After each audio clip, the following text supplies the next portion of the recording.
It's time for Respect the Process, a short chat about commercial filmmaking. Here's your host, director Jordan Brady. Well, filmmakers, welcome to the podcast. It's called Respect the Process. Helen, wonderful intro. You are always on point. My guests on the show today are the dynamic duo, filmmakers Morgan and Nick, I call them. That's Morgan and Nick Grisham.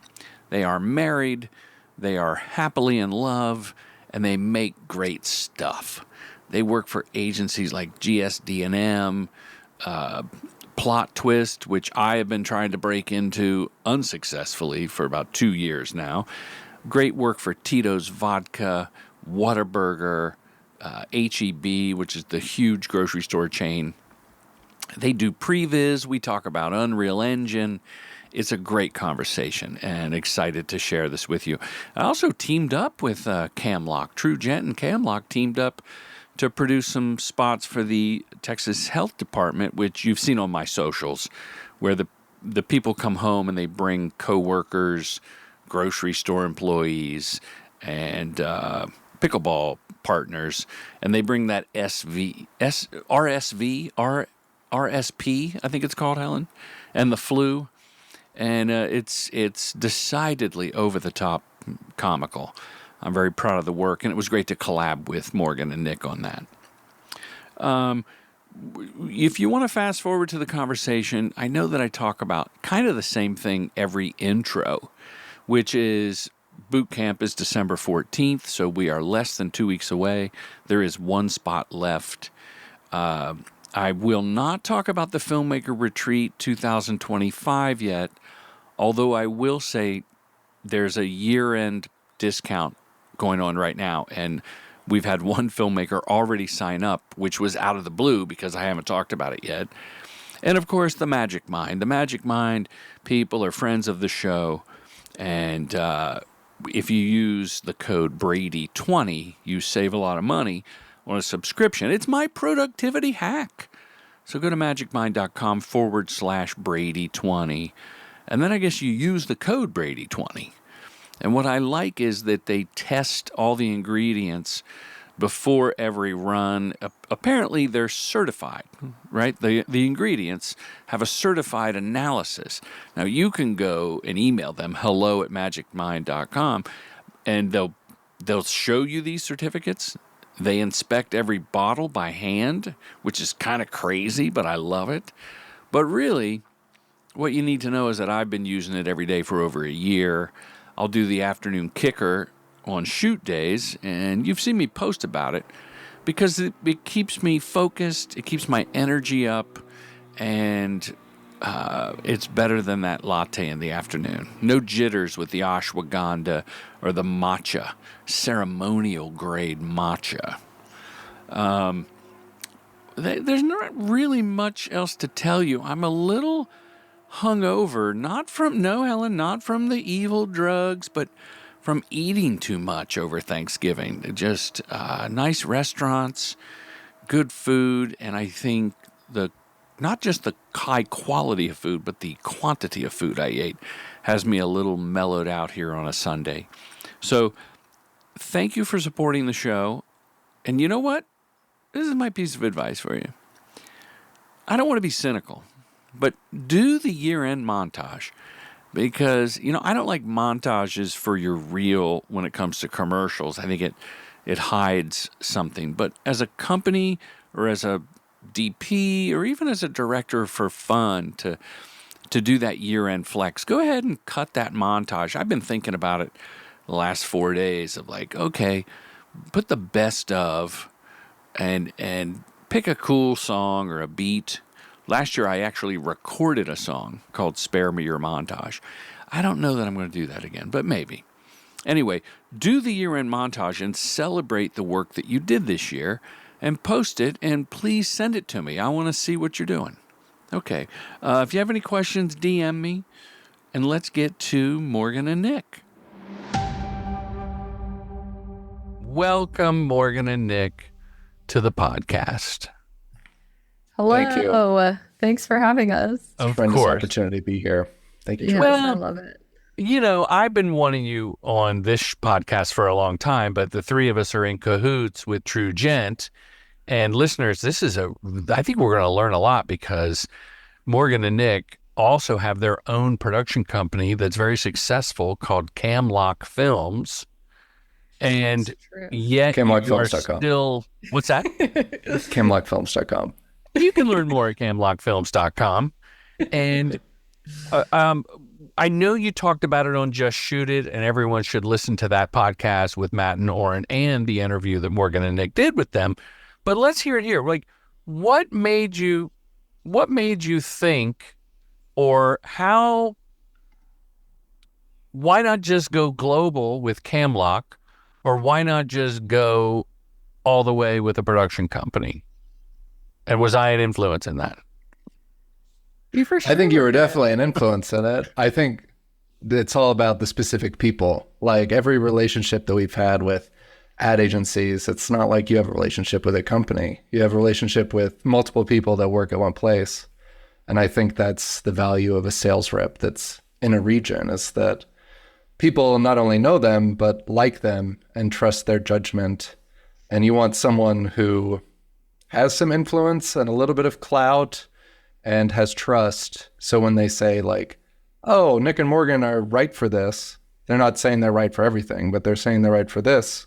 People listen and actually, watch the reel. And then they see that we're right for everything. I want to double click on a little knowledge nugget that you said, Nick.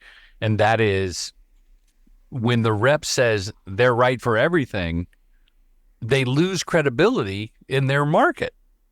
Yeah. But when they Definitely. say they're great at this, then people will go, she doesn't say it about every job. She doesn't say it about every director. I'm going to take a look at the work. Yeah, I think sales reps, and that makes sense. Like everything in a commercial world that's a big enough budget, it's all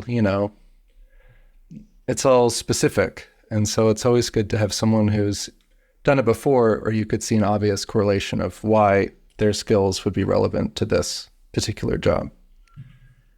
Now, do you find that people, your younger directors, right? I mean, relative to me, because Relatively, yes. I identify as a young person, yeah. I also identify. What do you identify as? Like Gen Z, young Gen Z, Gen Alpha? No, We're young millennials. Millennials. Yeah. You're young millennials, Yeah. but you're fluent in Gen Z. We are fluent. We're the liaison to Gen Z for corporate America. People in corporate America do think that our generation is Gen Z. They'll say things like, oh, we want them to be like dressed, wardrobe, especially in, Gen Z clothes. And you show them actual Gen Z clothes and they're like, well, I don't know what They're this like, is. that's like what my grandma would wear. And I'm like, Yeah. And then you put them in a is. jean jacket and they're like, perfect. And you're like, okay, so you want them to look like You want old That's fine. millennial. Yeah, but I've seen some boomers rocking the denim. Yeah, people love a denim jacket. Wardrobe, it's a hit. It's a hit. I think what's happening is there's some really good stuff being handed down from grandpa, Mm-hmm. And there's some cool stuff, like especially like male jewelry. It's like 70s era male jewelry. And I'm like, I've been pushing that on some shoots and people are like, I don't know. I'm like, don't worry. That's cool. risky. Yeah, that's cool. Well, today I'm wearing a little, I was feeling jaunty, so I'm wearing this bandana, which I've worn for decades, different bandanas. I don't think bandana. Yeah, you say it like that. Yeah. But I'm not in Texas right now. This finds you both in Austin. Yeah. We are. In yes. separate rooms. It's true. But back to, how long have you had Camlock? Camlock was established in 2017, fun fact. And it started as just we were asked to shoot something for GSD&M, which is an agency in Austin. A huge agency. And they were only able to hire us if we were a company. And Nick was like, we're a company. And we went home and filed the paperwork to become an LLC. So Legal Zoom? Yeah, it might have been. Did you use LegalZoom? Whatever was fastest. I needed it yesterday. Yeah. How'd you settle on Camlock? Well, I was Not Bornick or Nickgan or we almost Grissom. were M&N Films, very close to M&N, but it was just too much of a mouthful. So really, I started as an electrician, and I worked as a gaffer for a couple years before starting to direct. And on set, you have a Camlock connector where, that's how you get your power to set. So I, thought that was kind of a cool homage to, powering your sets, I guess. And then also it sounds like a camera and a lock. So we thought it was pretty cute. And that first gig with GSD&M for Camlock Films, you co-directed? Or one of you directed, one of you DP'd? How did that work? There was no director. When you, I guess there was it was like a tasty video. Yeah, it was like a tasty video. So Nick was hired to DP / kind of direct. I was there as a hand model and also was assisting Nick. And we had maybe 6 people. We had a food stylist and grip. I think our budget was the very first thing we did as a business. I think our budget was $10,000, and I was I looked at Morgan like, "How are we going to spend all this money?" Yeah, you were the cat that ate the canary, and that $10,000. And you said a tasty video. What's that? BuzzFeed had a series called Tasty that are overhead cooking, step by step. Yeah. No, I didn't know. For social. BuzzFeed, are they still around? I don't. BuzzFeed is. I think they got bought several times. Yeah. And what about the tasty videos? Tasty videos still exist, I think. That's a young people term. If this was video, that tasty video would pop up on the screen and there'd be a little definition under it. If this was a tasty video about tasty videos. Yeah. Tasty still exists. They've got a website with videos on it. Yeah, it was very popular then. It was for Food Lion. Sure. If anyone I love Food Lion. The Food Lion with that iconic blue and gold logo. And GSD&M, now you knew some people there, or you went to, I know you both went to Texas, University of Texas. That's different than the other one. Mm-hmm. At Austin, Hook'em. Shout out to Gigi. We just won our Red River rivalry on Saturday. Oh, so beat OU awesome. 34-3. Yeah. That's a big one. I even saw some Instagram post McConaughey did. Yeah. Welcome to our town. Come on out. Have some ribs and beer. We're gonna have a good time. I know. He's coming into his own. Did you know people from school that went to the agency side? Or how did that job come about? Yeah, my roommate in college, her name is Misty Pineda, and she worked at GSD&M, and she ran their internal post. She's a post producer, I think. Mm-hmm. And she was looking for editors, and I was like, you should hire Nick. He's a great editor. And Were you gonna say I had this boyfriend who edited? I mean, at the time I did, yeah. Yeah. And so, she hired Nick, and then Nick obviously crushed it. He was very nervous the night before, and I was like, oh, you'll do great. And he did. He was like, I don't know, I was nervous. I know how to edit. And so I was nervous because the contract said avid editor, and I was very clear that I work in Premiere. And I was like, I think I may be walking into a problem. And Morgan was like, don't worry about it. Show up. I'm sure you'll figure out Avid in a day. And I was like... Well, I had edited on Avid in college, and it is extremely similar. At least surface level. I was like, you'll figure it out. It'll be fine. No, it was just an out-of-date contract. It was Premiere. So yeah. And really, at the end of the day, if you'd have walked in with your laptop and Premiere or whatever tool, whatever platform, and you got the job done, they don't care. Yeah. It wasn't like you had to jump on their machine. I did. Yeah. I was working off, they had a whole internal, it was the beginning of now a very large internal production force. But it was, Misty was kind of like spearheading their GST&M's first foray into like, oh, we're going to shoot and edit some of our own social stuff. And then we did all of the versioning for like the big broadcast stuff that needed 96 different versions. We were doing that. You know, like you kind of like got to sit in the room with all of the big decision makers who had just finished most of their work on the multi-million-dollar spots. And then they come in for their last day to like finish off the boring stuff. So you're just like chatting with them and hearing them talk about how, you know, they might hire Michael Bay for the next Air Force thing. And I'm like, oh my God, that's cool. Now, what a great education being embedded in the agency.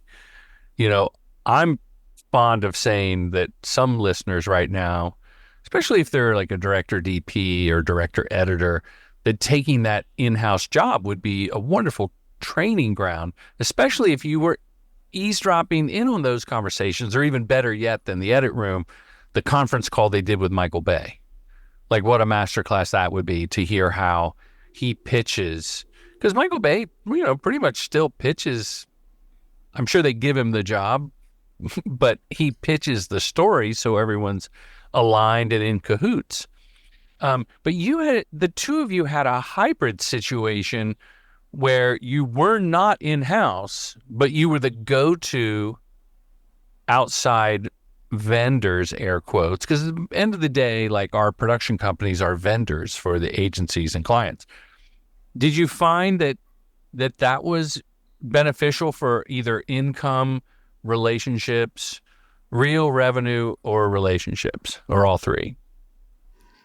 Yeah, I mean, that was how we even got a reel in the first place. Like, we definitely didn't have anything on our reel before we started working in that capacity. So, yes, and then also every job that we've gotten since then has been from those relationships that we made during that time. As they've gone on to work other places. Yeah, definitely a lot of those same like producers and even like account managers and, you know, like turned producers. And they were like, I remember working with you on Food Lion. You know, here's this other, like we had one producer that worked, she was on accounts on Food Lion and then moved to Proof as a producer. And we worked on Travelocity with her. And then more recently, she works at a production company called The Mayor. And we just did a spot with Consumer Cellular in March. Yeah. Mm-hmm. So very cool. Yeah.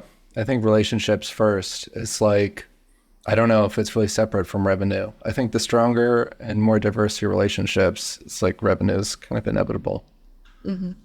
I couldn't agree more. And, you know, my daddy always told me, chased money never wins.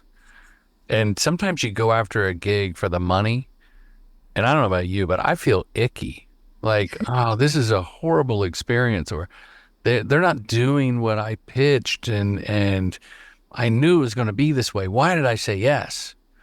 And it's better. I'd rather do something for, I can't believe I'm going to say this publicly, but I'd rather do something for less money with cool people and a fun script. Even the script, I mean, sometimes the script isn't perfect. And you both know my theory. You can only raise a script one letter grade. So the C- is never going to be an A+. It's just inherent in the structure of the ad. But by golly, if it's cool people and we're going to have a good time, we're going to raise it to a B+, then I count me in. I couldn't agree more. Now, color me envious, but I have wanted to work with Plot Twist, an agency out of Dallas, for a long time, since they began. And I've met one of the founders, Chris Smith, not to be confused with former podcast guest, director Chris Smith, that lives in your backyard, who's a great, talented man who I think works with them a lot too. But you all just did the HEB stuff. For listeners outside of Texas and that region, HEB is it's like a Kroger, right? It's a huge grocery store chain. It's the largest privately owned grocery chain in America. And also the best one. It is also the best. Amazing. Love HEB. They have great tortillas. What makes it great? Just quality? Food? I don't know, like, They I'm have sure good, everyone loves the their HEB local- brand, like generics are all like great. Like you wouldn't want to buy the not HEB brand one. They're, I don't know, they're well They laid do out. homemade tortillas in-house, where they just like make tortillas every single day. They have like there's HEB sushi, not to be slept They're also on. very strategic about their partnerships in the community. So they're like branded all over. You end up just loving them because they're associated with all these things that are like nice and good and beloved by all. Well, the brand, Yeah. a company's brand, and even a person's brand, is. I was just telling someone on through the magic of LinkedIn that your brand is what people say about you behind your back. Right? Mm-hmm. Your brand isn't really what you force people to think through the ad. And that's what I'm hearing from you about HEB. And Plot Twist, I follow them on the socials, and they're doing, like, their culture is always giving back, doing a clean up a school day or volunteering. And you can see the sense of community in the agency, none of which was the reason I wanted to work with them. I just thought they had funny scripts. And I thought their founder's a funny guy. I've had a couple of coffees with him. So you guys did this HEB series of spots. Name the volleyball player again. Madison Skinner, she's their volleyball hitter this year, and she's amazing. She's incredible. Oh Her my older gosh. sister went to the Olympics this year and won silver medal at the Olympics. So Ms. Skinner, Yes. she graduated from UT. She's She's it's going her there now. senior year. Yeah. She's still there because in the spots, they're very UT centric. Yeah, so Like it is a HEB regionalized spot from HEB. Yeah, HEB is a sponsor of UT women's athletics. And so that was their promotion of that sponsorship, I think. And how did that gig come about? Like your rep has been sending the stuff. Yeah, Full disclosure, Julie is your rep and my rep in Texas. We love share Julie. in Texas. We do love Julie. Yeah, it was single bid. They reached out to Julie, and we've done a handful of other spots with Plot Twist for HEB. We did like a Field and Future spot with them, and then also we did like a back to school like TikToks. Was kind of the first thing that we did with them, which I think the back to school TikToks, those were like really in line with the work that we had done up until that point. And that was in 2021. And then, just from that, they liked working with us. And we had, pretty social forward Field and Future spot. And then this one I think is pretty different from the other two spots that we had done with them. So it wasn't really like it matched a lot on a reel, but I'd assume that they just liked working with us and were. There's a ton wanted of to work people with us from again. Plot Twist that also went to UT, and so it was kind of Yeah. fun. Like we were there when we met going to film school, and then we got to go back and film on campus, and it was a pure delight just walking back to the place where I was like, oh, I hope one day I get to do this as a job, and then going to the Yeah. exact same place and doing it as a job was very cool. It was very cool to like run around UT and film stuff. Yeah, but we had the but yeah. same, I think now creative director was maybe a junior art director on the first thing from HEB, or Well, Sonia, I'm not sure what she used to be or versus what she a couple is years today. ago. But anyways, it's some of the same people. the same Like, you're folks. mentioning Chris Smith, but I don't know if Chris was He was very like, heavily involved in at least Yeah. the first thing that we worked on. But I'm sure he delegates. yeah. Yeah. He's high up. He's very, very high level. If you listen, Chris, you have an open invite to the show. But listeners, I will post some of the spots that we're going to talk about and that we've already talked about. But I know your work intimately, and I've seen it. Like you do, the HEB stuff to me are commercials. There's a beginning, middle, and end. And Ms. Skinner, if you're nasty, she carries the ball, pun intended, and there's a funny reveal in each one. It's even if I didn't go to UT, I get the spot. You have the mascot in one. You have the marching band that follows her around in one. And I think they're more fleshed out ideas, whereas the TikTok stuff is something that I look at in my social feed and I go, wow, this is a really polished, someone paid for this, right? So I'm complimenting the TikTok stuff. It doesn't look like you ran around with an iPhone. There's thought, great composition, there's wonderful editing, and they're quick hits. They're flashy, right? But the new stuff with the volleyball player those are commercials in my mind. So it was a graduation. And here's my question. And I think we kind of touched on this when the three of us were texting.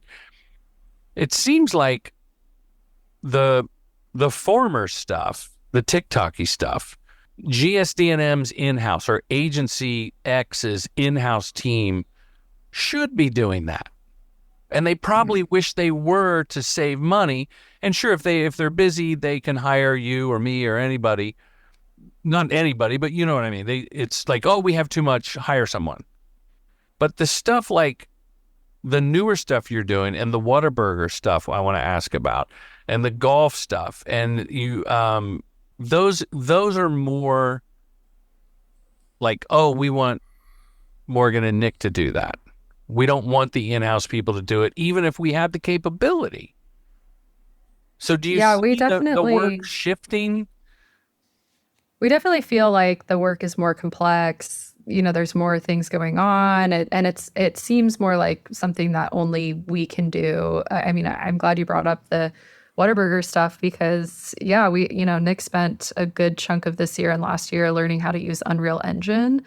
And the Whataburger was co-branded with Fortnite. They had built like a Fortnite map that was Whataburger themed. And so they wanted to make some videos about that. And, Nick, he was able to work extremely closely with the team that created that map in order for us to get like certain assets, like what a guy, he's like dancing in it. And so we needed to like have the What a Guy asset and be able to animate his like skeleton to be able to make those spots. And Nick was able to, ask for the correct assets and to be able to really communicate with like other vendors within an agency and not just, oh, this is like a video for video people, I don't, my grandchildren have Fortnite.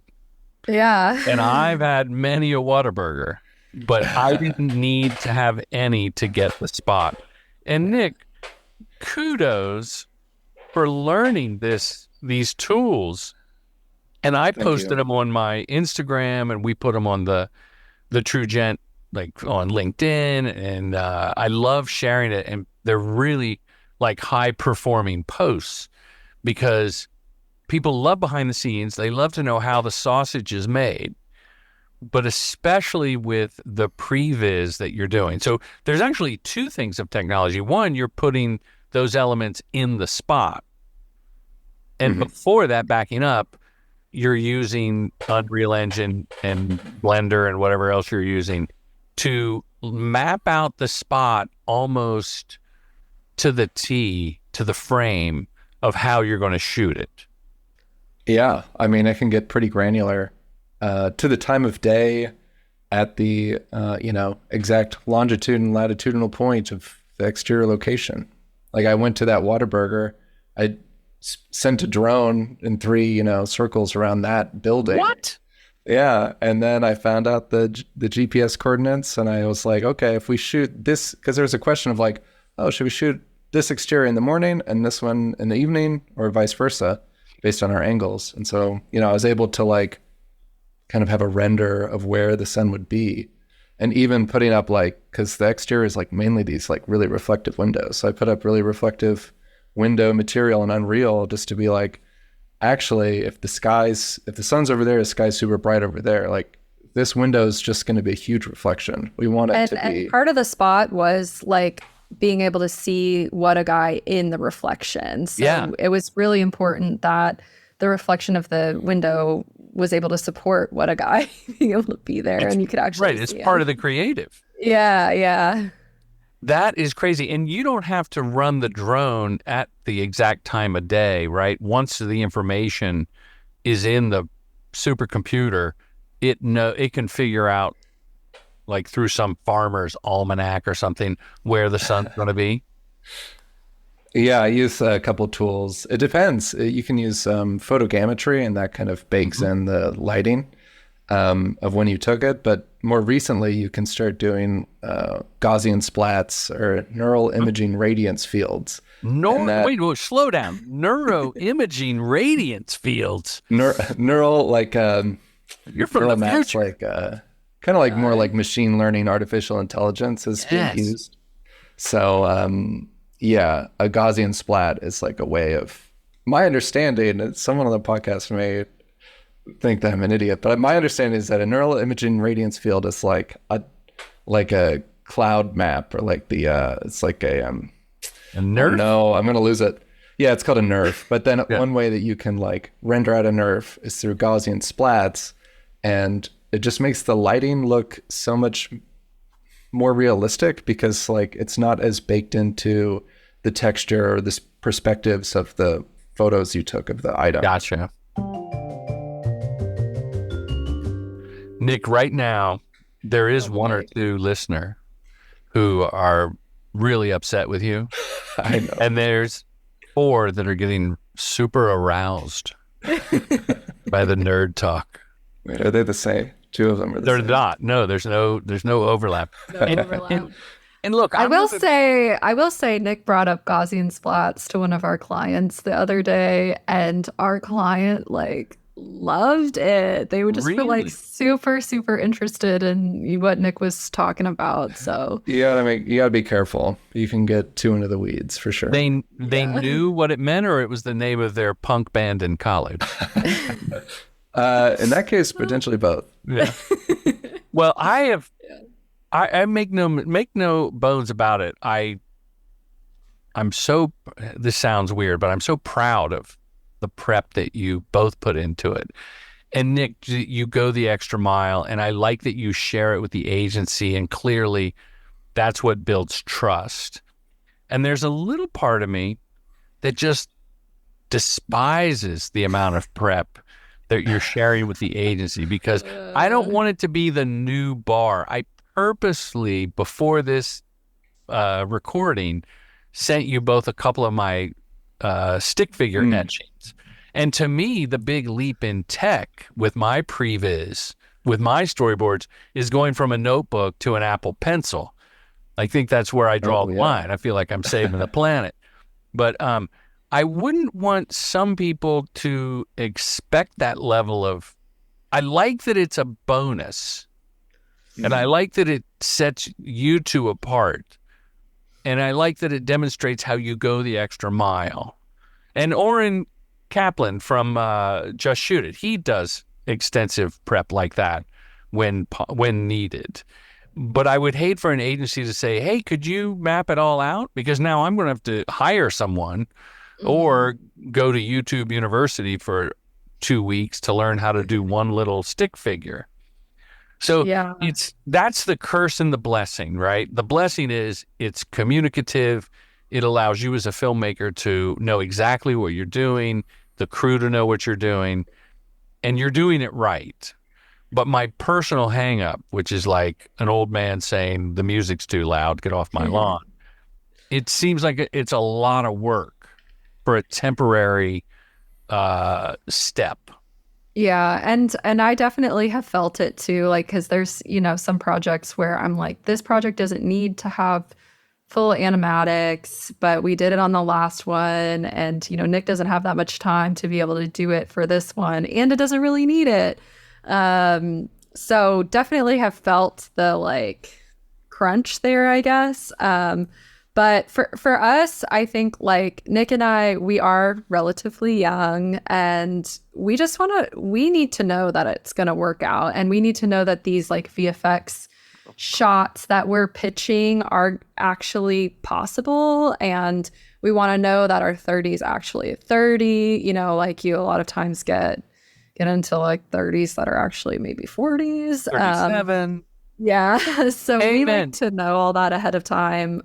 And also because we're oftentimes 9 out of 10 doing post, it's really helpful for us in post to be able to have like this rough cut before we start. So a lot of that work we feel does translate.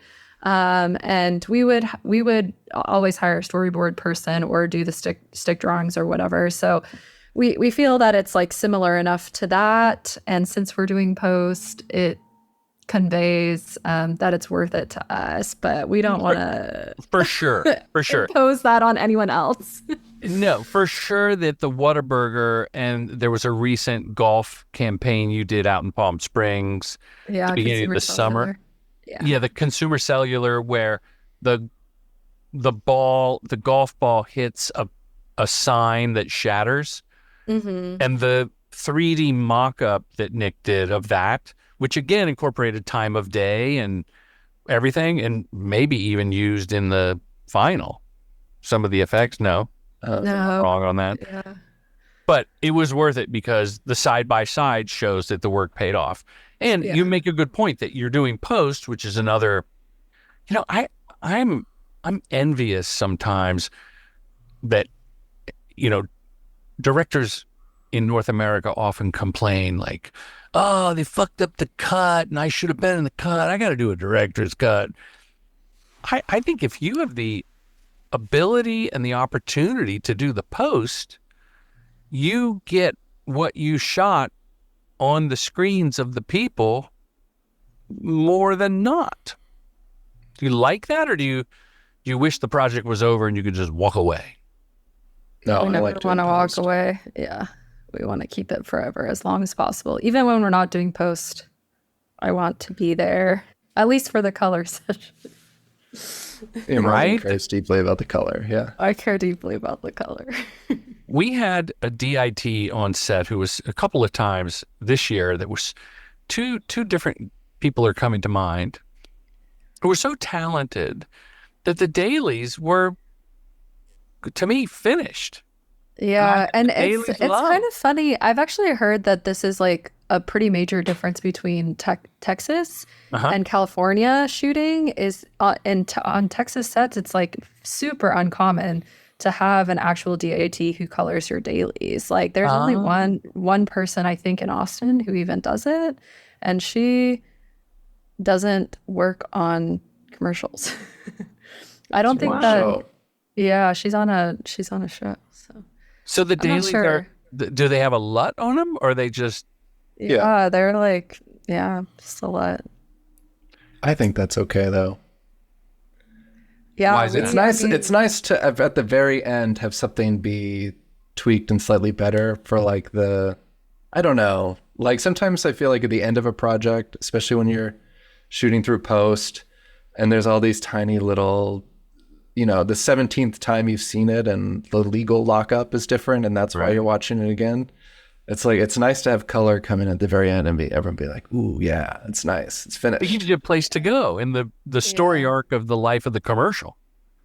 Yeah, and I don't think that the color is ever so drastic that it's like influencing really influencing the edit. No, I think it's its own separate thing. Music, I think if we would were say- not involved in post as heavily as we are, we would care more about the DIT daily situation. well, But I know I'm going to be able to color it. No, amen. I wasn't so much saying that I need it. I'm saying that I've been fortunate enough to have a DIT on a handful of jobs recently where the dailies look so good that we all fell in love. And then in color, it seems like people just wanted to justify they were doing something, so they did something.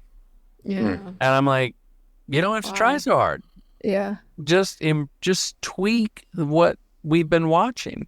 Yeah. The colors are good. The skin tone is great. It's got the right amount of saturation. Like we spent time because on some shoots, the DIT has a lot of time to play around. If you're doing the same lighting, general setup in between shots, they can tweak away and they love doing it.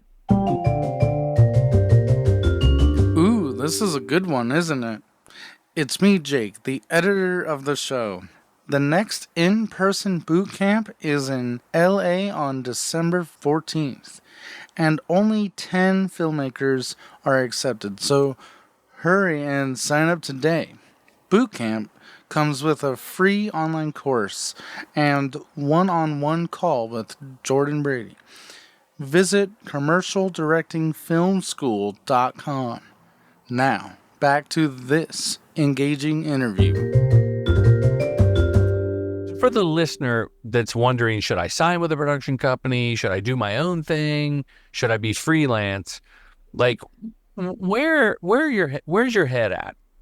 Like, we're at TrueGent, we're sending you out for stuff, but in Texas, you have your own reps and you have Camlock doing everything. Globally, I don't know if you're pursuing that. Like, what's going on and what's the logic behind it?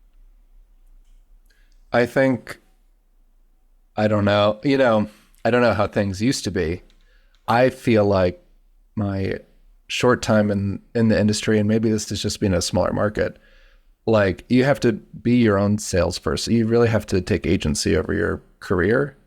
Amen. If you can still get work without like having to have a strategic partnership, do that. And then if there's not enough work and you're mainly selling and not working, then try to find a partnership that will increase it.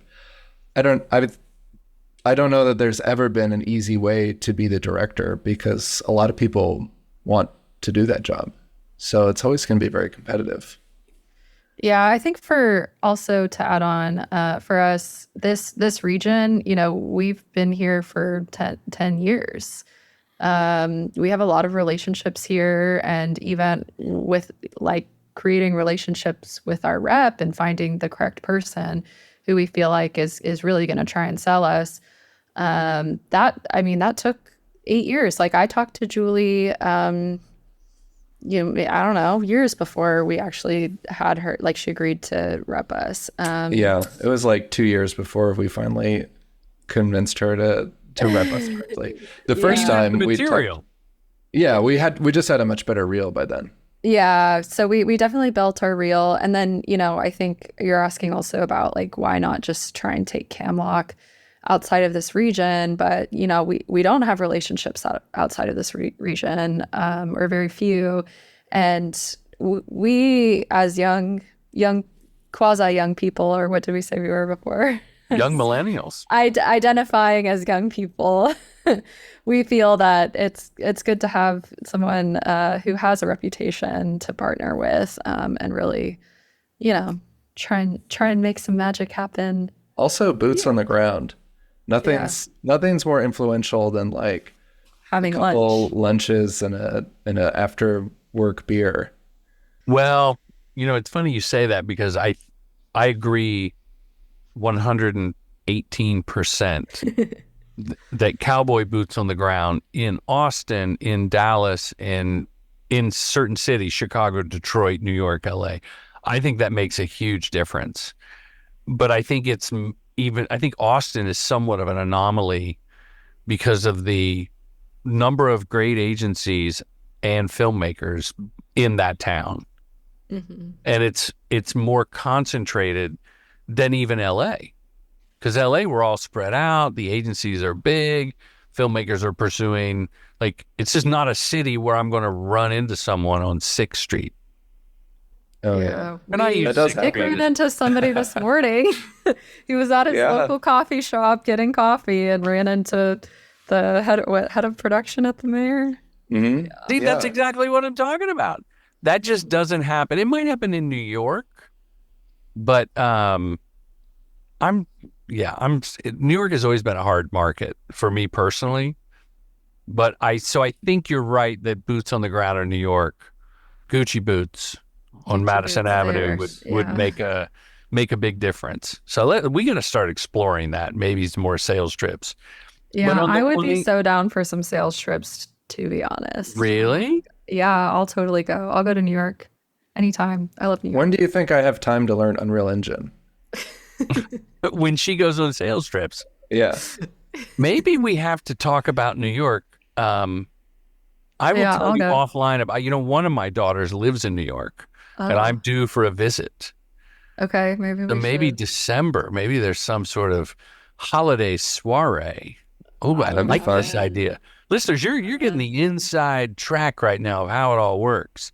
Yeah. Morgan throws out an idea. Nick wants to buckle down on some new program. We're going to New York. We're going to drum up some ads. Yeah, I want to drum up some biz for sure. I love drumming up biz.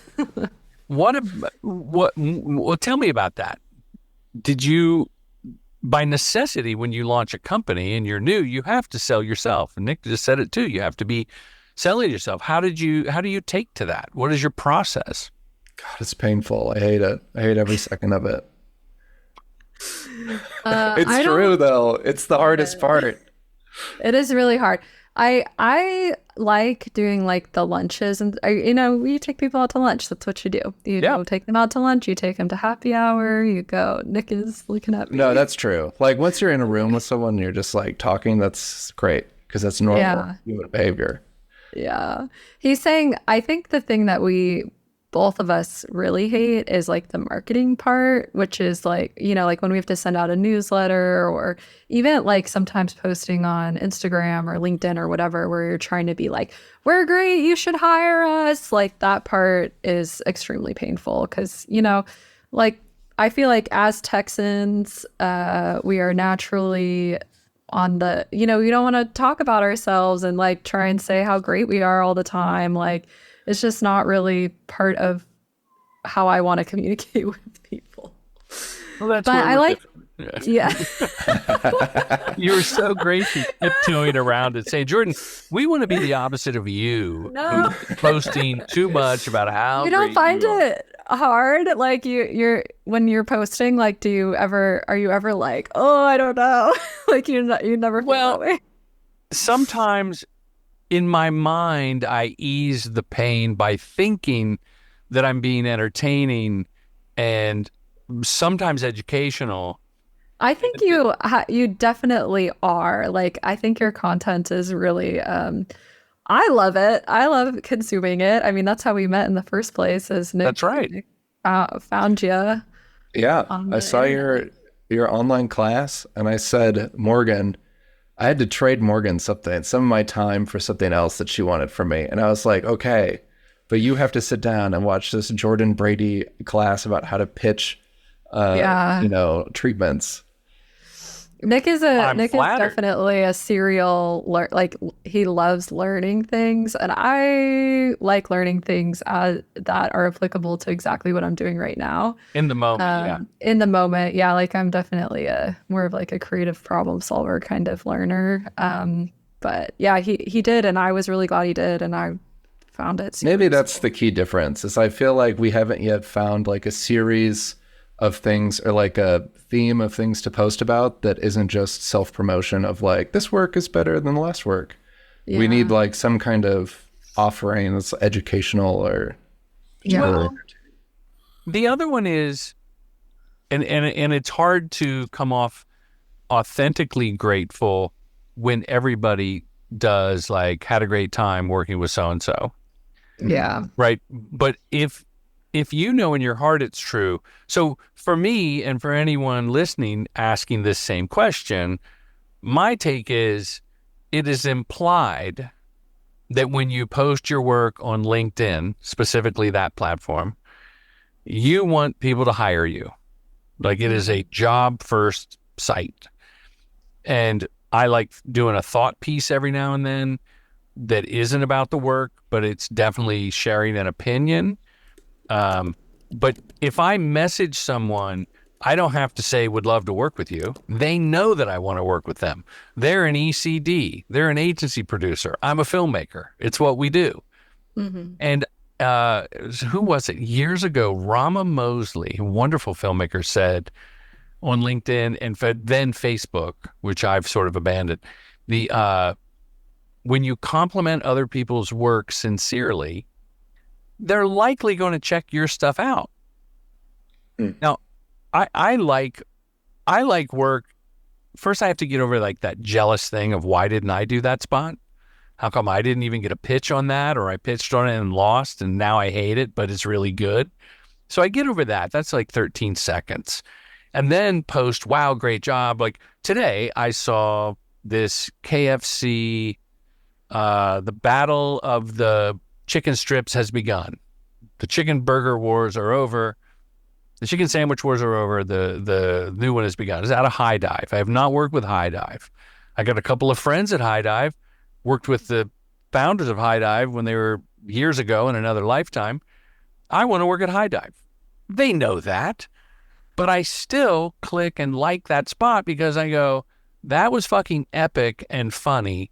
And the tone of the humor, right in the Jordan Brady lane. I didn't put that. The tone of the humor made me laugh. So I'm going to like it. And sooner or later, maybe someone will go, boy, that guy likes our stuff. Now, if I keep just like everybody's stuff, then it diminishes the value of the like. Back to your posting, I think you have to post your work so people see it. Just because, you know who it was? Some of you people won't know my young references because I'm so relevant. But Chance the Rapper. No, it wasn't Chance the Rapper. It was Tyler the Creator. Oh, yeah. Okay? Who's kind of an older millennial at this point, my kid's age. Tyler the Creator said, I put out an album 6 months ago, and I'm still pushing it. And I see someone on Instagram drop their song, and they post about it once, maybe twice, and then they're on to something else. Do you expect the world to find out? Do you expect the algorithm to find us in a sea of singers and songwriters and performers? So if Tyler the Creator, who I think is quite kind of funny, by the way, if he's saying you got to keep pimping your shit for 6 months, then by golly, I'm going to post. I just did a new one where I posted the 16:9, let that get played. Then I posted the vertical. And then over on LinkedIn, I posted the 1x1 with a comment about this is the unsung hero of social media, the 1:1 ratio, the square ratio cut. And I think that's okay. Is it The Kubrick cut? The Kubrick cut. Is it patting myself on the back? Yeah, sure, a little. It's the humble brag. But you got to do it for people to see it. That's true. Not everyone's on LinkedIn every day. They're going to miss it. I'm not saying every day. No, neither are you. You're saying you have to keep doing it. Yeah. They might not catch the first two, but if they catch the third and it's relevant, you got it. And we've definitely had to get better at posting more frequently. But I mean, we at least plan a post for every project that we've done. So whether or not it's getting more comfortable. Like I remember just having almost a panic attack sending my first newsletter because I'm like, what? I'm going to take every professional email I've ever had and send them a hello with some stuff that I'm proud of. But, you know, they do big stuff. But this is true, what I'm about to say. And my opinions are narrow but correct. Narrow but correct. I love that. if you're helping someone, like what you think may be boasting to another person may be seen as helping them solve a problem. Oh my gosh. This team, this directing team knows how to plan out with the effects and frame by frame. I saw their side by side on LinkedIn. That's what I need to show my client. And they call you because I've been looking for someone who can handle this type of creative, can work with this budget, and will give me the thoroughness that I need to help the client understand our vision. Like, it's really useful as a solution. Like we found that what we do is really useful when there's like a lot of stakeholders and a lot of opinions and a lot of people, like clients who are not that creative, who don't really understand what a video could be, or, you know, like when you're saying, oh, we're going to use a long lens, like they don't have any concept of what that is. So, you know, being able to show them exactly what it is. You know, at the commercial filmmaking retreat that we attended in 2023, I remember meeting someone who's very good at that. Chris Salters.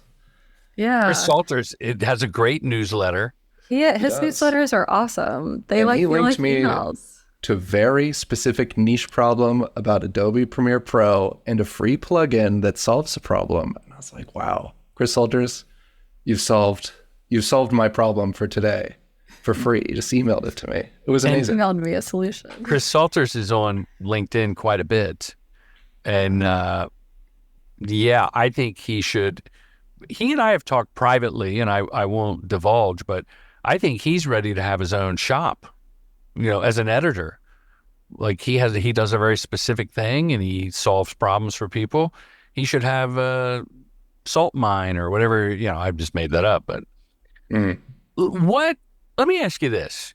You recently sent me, and I have to update the links at truegent.tv because you've sent me so much work. Like you two are so prolific. I still love your waffle shampoo spot from back in the day, and some spots can live forever. But recently you sent me Tito's vodka, a Texas brand vodka, who are quite generous, by the way. They sent me like a couple cases of Tito's for a documentary premiere I had. Oh, Yeah. that's great. How did that come about? And the spots, which are these 15-second deals, are kind of like an elevated version of your earlier social stuff. Yeah, we work with this agency called Bandolier, which is located here in Austin, and we've been working with them for like years and years. Nick, like, I don't know when the first time they is. definitely are kind of Very social. They're very funny guys. They do like lots of social comedy. They went kind of viral. They go during the viral pandemic. like all the time though. They run like Classic Dad, and they also like created this Instagram account called Unemployed Wine Guy. That's funny. Yeah, pretty the character is funny. a sommelier who during the pandemic lost his job, and so now he's taste testing all of these really cheap liquors. They actually got sponsored with Malort. Malort. Have you ever had a Malort?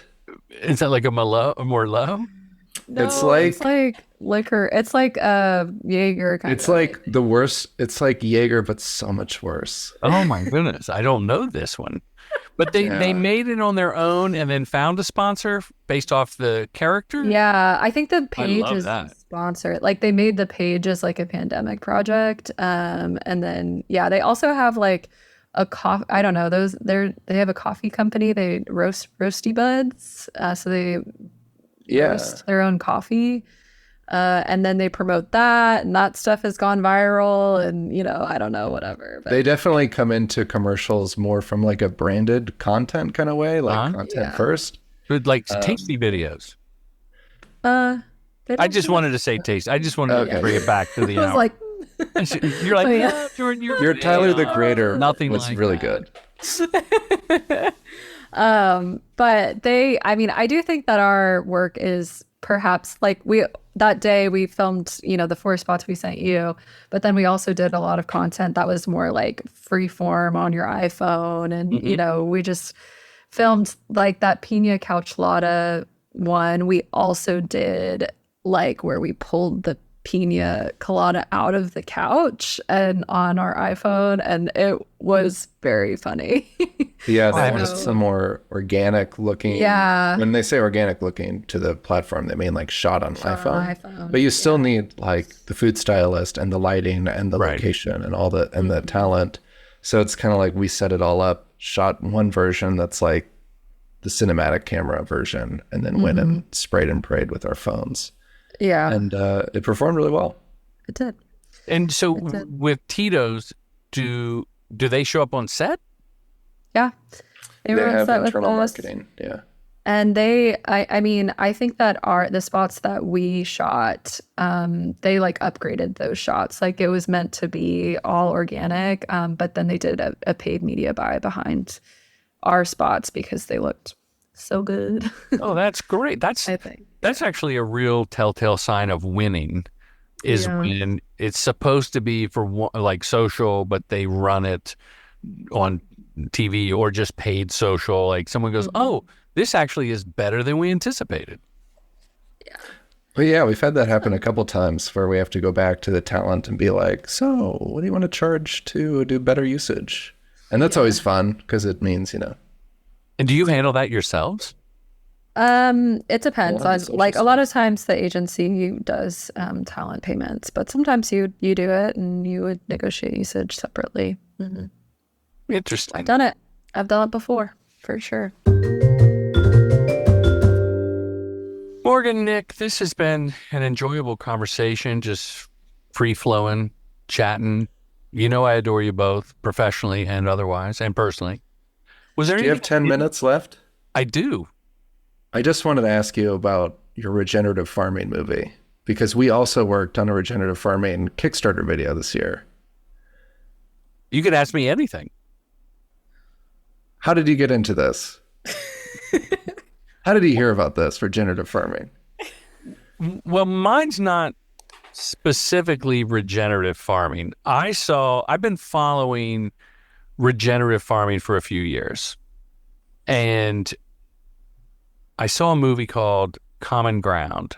Oh yeah, Which was I this- watched that as research for this other, project that we were doing. It was a this, really good movie. Oh, it's great. And it's got Woody Harrelson. It's got Republican farmers. It's got Jason Momoa. It's got, I think, Rosario Dawson is in it. Laura Dern. They all do these little narration bits. And I saw that. But really, more than regenerative farming, well, it kind of goes hand in hand with family farms, small family farms. I wanted to showcase 4 family farms and go around the country in my little trailer, okay, and do interviews with the farmers and people that eat the vegetables and the meats from these farms. And I pitched my friend in Austin at Whole Foods, who said, "Oh, you'd be really good, like Man on the Street, it'd be fun," or Man on the Farm, rather. Yeah. And I pitched I pitched someone through a friend at an agency because I made a deck, right? And it's called Moink. I think I can talk about it now. It's in the works. I haven't really posted anything but stills. And Moink is founded by Lucinda, who was on Shark Tank, and she is a Tasmanian devil of positive energy, doing anything to help small farmers. And we'll point out their suicide rates are higher than veterans. And the people that she's hired are a ragtag group of people that live in her small town of like 604 people. And they ship meat directly to your door. And in doing this project, I've only been working on it a little over a month, and doing a lot of research for the past year.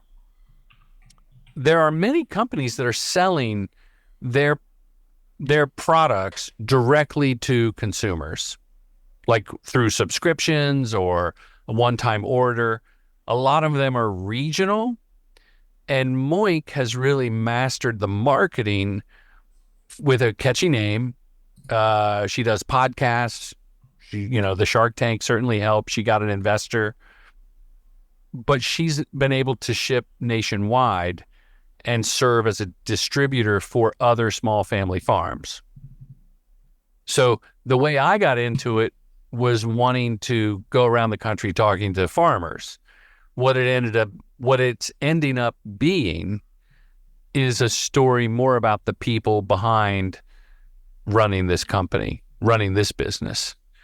But there'll be we were just on a farm in Arkansas last week, and we learned about, the chickens have high nitrates in their poop, and they move the coop around on wheels, and then the grass will grow. It's all about covering the soil. So the way we farm, industrial farming requires you to squeeze profits over people.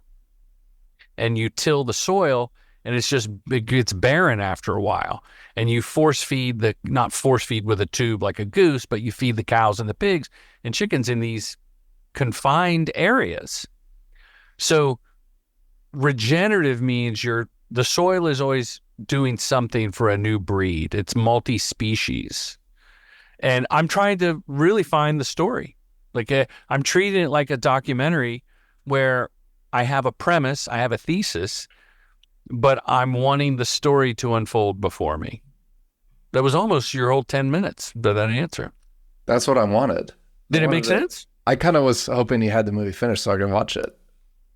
No, there's nothing to see. I just, I'm working with an editor and her edit house that I've worked with on commercials, and she's done documentaries. I've got ideas. I've been cutting myself late at night, just finding sequences and funny moments. And it's a passion project, to be sure. Yeah. Morgan and I worked with a friend on, she's starting a startup called Downland, like download, but land. And it's all about regenerative farming and trying to connect finances, because she comes from a finance background, and trying to find good ways to like make regenerative farming seem like a financially viable alternative, which it is when you look at inevitably what's going to happen if we just continue, doing the standard practices of tilling and just, using all of the nutrients out of soil and then moving on and leaving it dry and barren. Monsanto has come up with big ag is as evil as big pharma, and is kind of analogous to streamers not paying creators, like squeezing the middle class creator out. Farmers, some of them have to sell to the big people, but look at Monsanto creates a pesticide, and then they create a seed that is pesticide resistant. Like they got you coming and going. It's like the dentist. I left the dentist the other day, and there's a big bowl of little mini Snickers bars. And they're like, take as many as you want. Yeah, because you want me to come back with cavities. Yo, yeah.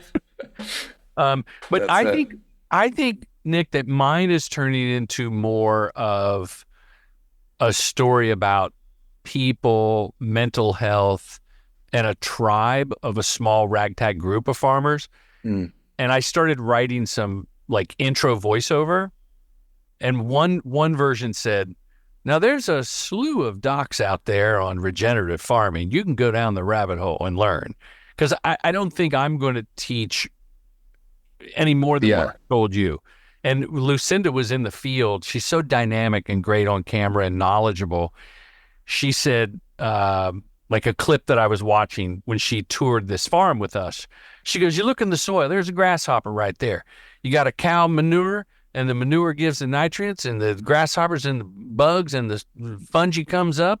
It's basically Lion King. We got to get back to the Lion King. And I was like, Scar is big ag? Yeah, Scar is big ag. We don't need hyenas and Scar. We got to have the circle of life in the ground and out in the field. Yeah, that's great.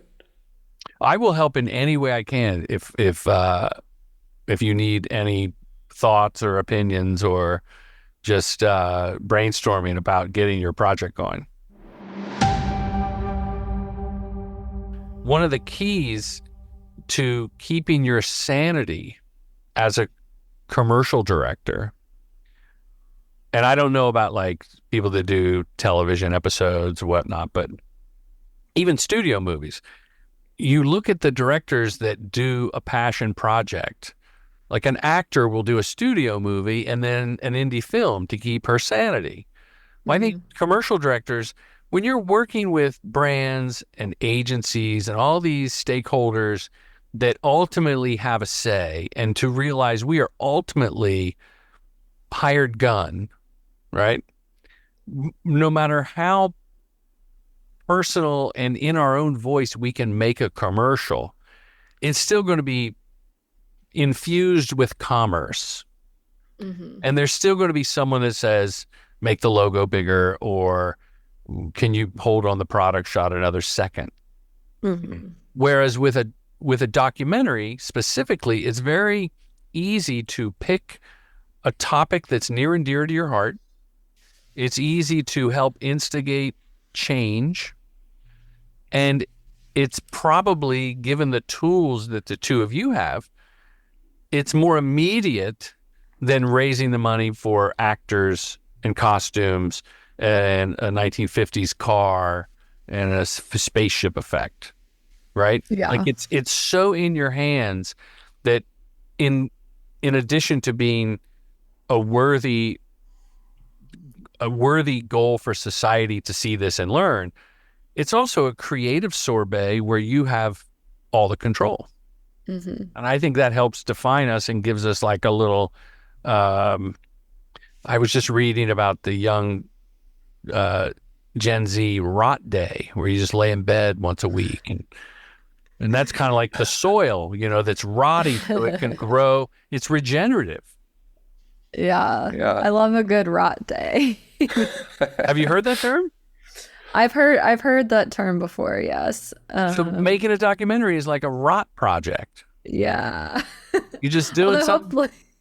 Sometimes if you rot too long, you got to roll. They call it rot and roll. Rock and roll.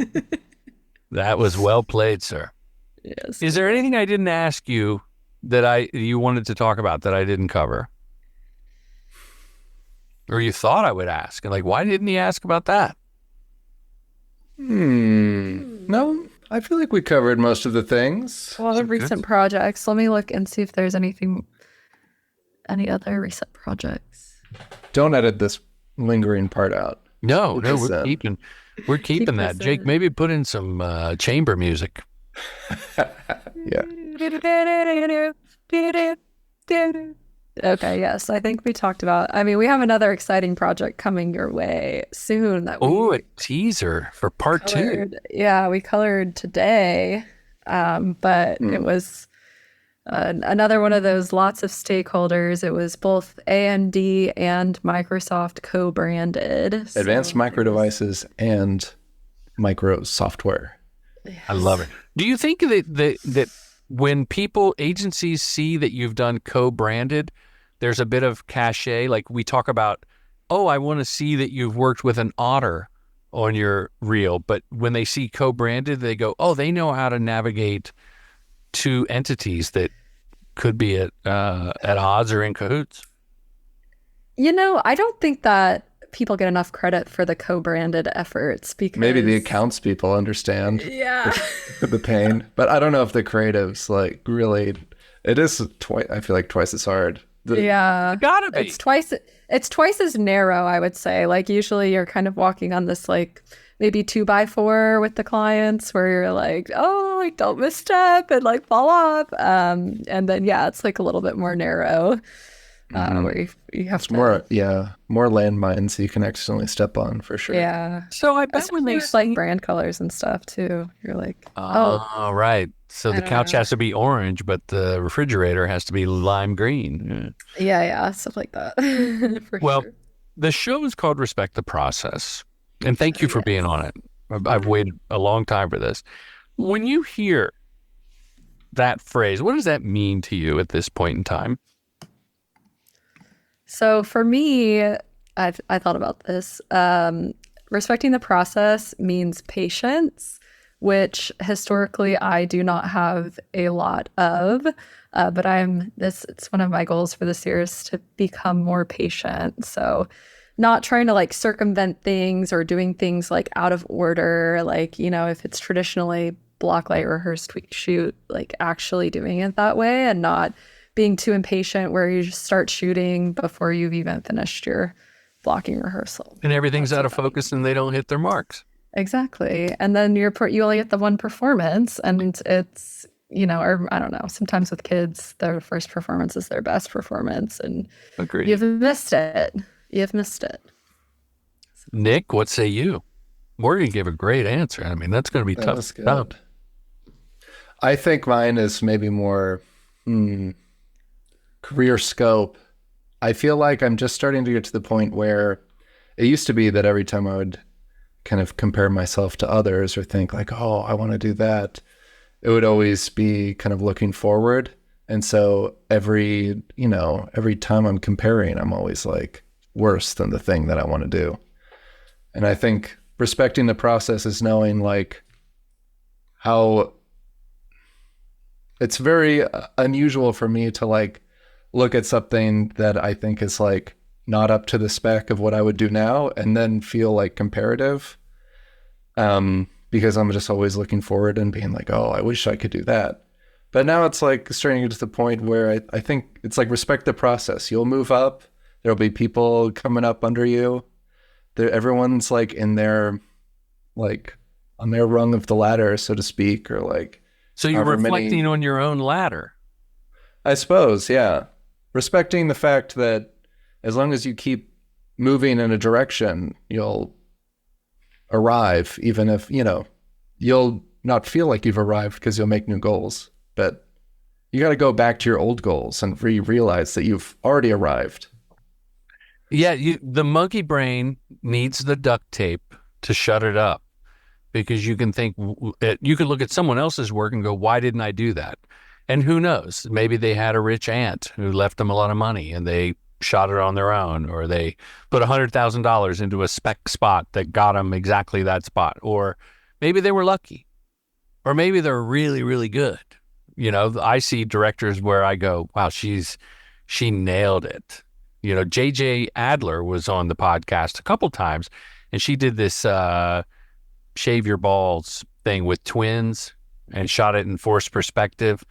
And I was like, it's really well done. Would I have done it? I may have been a little more pedestrian in my attack. I didn't pitch on it or anything, but I just admired and looked, and it didn't get me down. It was just like respect. But what you're saying about looking at your own, you go, I could have done that better. I hate driving home from a shoot going, I never want this to happen again, right? Oh, I should have got, the grandpa doing a spit take. And why didn't I think of that? That's where I kick myself. Why didn't I think of that 4 hours ago as I drive in my fancy car? Yeah. Well, those are great. So now every shoot you have the grandpa do a spit take, right? It doesn't even matter what it's for. It could be for If there's a grandpa, he's spitting. Yeah, you learned your lesson. If there's no grandpa, I'm pitching a grandpa. Grandpa be doing a spit take. Oh, that's good. Well, thank you both for being on the podcast. Check out, I'm going to put links. When you click on their name, it's going to take you to Camlock Films, and it's going to take you to truegent.tv. Whose name you click on, I'm not going to tell you, but they'll both be hyperlinks. And either way, if you have a project, reach out, because I think what I'm taking away from the conversation is you're dedicated and you do the work. You put in the time and the work, and you're smart. I would say we Thank do you. work, for sure. Okay, have a great rest of your afternoon. Okay. Thank you, Thanks, Jordan. Talk to you soon. Bye. Wow, that was a fun conversation. Check out Morgan and Nick's work at the truegent.tv site or their own Camlock Films. You're going to love working with them because they're inventive, they have a great point of view, and they prep as hard as yours truly, if not harder. If you want to get that last spot for commercial directing, Bootcamp, December 14th, gobble it up. It's going to be great. We're only taking 10 filmmakers. One spot left. And the retreat's going to be year-end write-off. So sign up. Okay, DM me if you have any questions. Thanks. Commercial Directing Film School's mission is to help filmmakers direct commercials professionally. With online courses and in-person boot camps, we demystify the process to get you to the next level.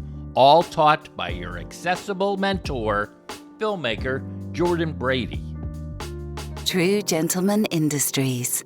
We make commercials.